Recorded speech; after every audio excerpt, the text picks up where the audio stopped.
When Rudy takes Mark to another dimension to kill AngstromLevy, because Mark knew that Angstrom would come and try to kill his family, he decides to kill him first with Rudy's help. Robot shows him multiple Viltrumite spaceships before they enter Earth's orbit. Now both of them fly toward Earth, and Mark asks, "Any clue on where to go from here?" Rudy responds, "You indicated your counterpart in this dimension was in some sort of authority position." Mark reveals that his variant mentioned Angstrom had promised to expand his empire, but that could be related to the Viltrum Empire or something else. Robot responds that based on the transmissions he is scanning from this Earth, it seems that this version of Earth has fallen victim to a Viltrumite takeover. Their headquarters is in Washington, D.C., so they can start from there, but it will be too dangerous. Mark responds, "I will go, I have to see this through, you just keep that device safe, let's find a place for you to hide." Suddenly, a terrifying deep sound echoes from behind. Face me. Accompany me back to the Citadel, or I will kill you both. Please resist. Now Conquest takes them to the Pentagon, and they enter. Mark notices that General Craig is also present there. Conquest informs someone that Mark and Rudy entered their Earth's atmosphere. Mohawk Mark is sitting on a throne with multiple eaves, and he responds, "That's not what this is at all, I recognize one of them." He orders Conquest to leave them alone. Mark gets a little surprised seeing multiple eaves, but Mohawk tells him that he lost someone pretty close to him, so it was harder to fill the void. "Relax, I'm still grateful to you for providing my escape from that hell AngstromLevy trapped me in, you're in no danger from me."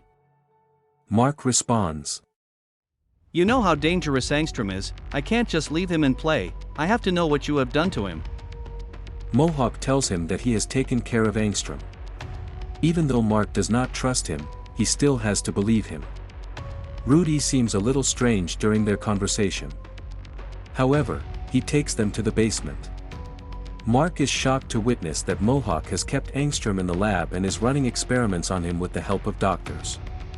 Mohawk tells Mark, "See, that reaction just baffles me, I can't get a read on you, man. I mean, you did come here to make sure he was dead, or kill him yourself." Mark responds, "I was not going to torture him." Mohawk responds that he has talked to many variants of himself, but Mark is very different. Soon he will realize how terrible these people are. Even Angstrom said he was surprised how some of the marks were good. Suddenly, Rudy activates ultrasonic waves that hurt both Mark and Mohawk.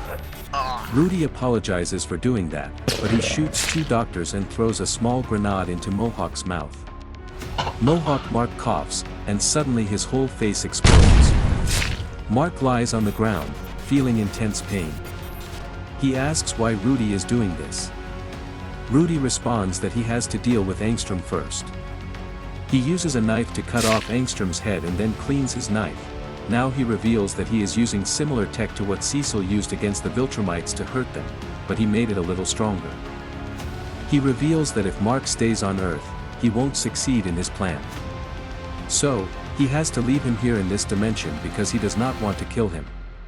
He tells him that he will be fine once he crosses the portal and that he will have a good amount of time to escape. He leaves Mark behind, and Mark shouts while witnessing the madness Rudy just caused. Guys, if you're interested in buying Invincible Volume 12 and want to own this insane part of the story for yourself, then check out the link I've added in the description. It really helps support the channel, and trust me, this volume is packed with crazy moments you won't want to miss. Please subscribe and feel free to comment below if you have any questions about the comics.